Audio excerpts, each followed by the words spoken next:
अस्सलाम वालेकुम वीवर्स, कैसे हैं आप। उम्मीद करता हूं आप सब खैरियत से होंगे। तो हम एक नई गेम के साथ शामिल हुए हैं इस वीडियो में। तो दिखाते हैं आपको ये एक नई गेम। तो सामने दो खिलाड़ी खड़े हैं, इनके सामने गिलास लगे हैं स्टील फोम के।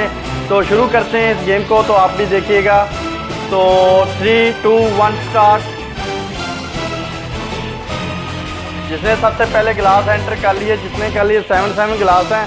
देखते हैं कौन सा बच्चा जो है वो सबसे ज़्यादा गिलास एंटर कर सकता है। तो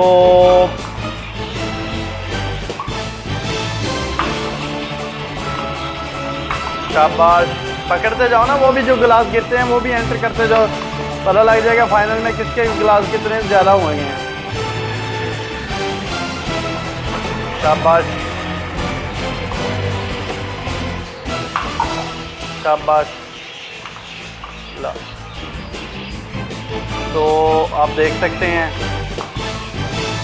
ठीक है जी।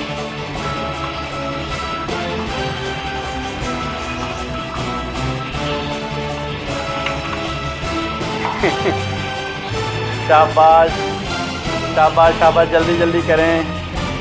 शाबाश, ठीक है वो एंटर कर लें, ठीक है। एक गिलास उसका रह गया, 2 गिलास। शाबाश जी। इस गेम के जो विनर हुए हैं वो हैं फैज़ान गफ़ार, सॉरी, ठीक है जी। तो इसी तरह हम नई से नई वीडियो आपके साथ लेके आते रहेंगे। तो हमारे चैनल को लाइक करें, शेयर करें और सब्सक्राइब करें, और साथ ही लगे बेल आइकन के बटन को लाजमी प्रेस करें ताकि हमारी हर नई आने वाली वीडियो आप तक पहुंच सके। तो तब तक लीजिएगा इजाज़त। अल्लाह हाफिज़।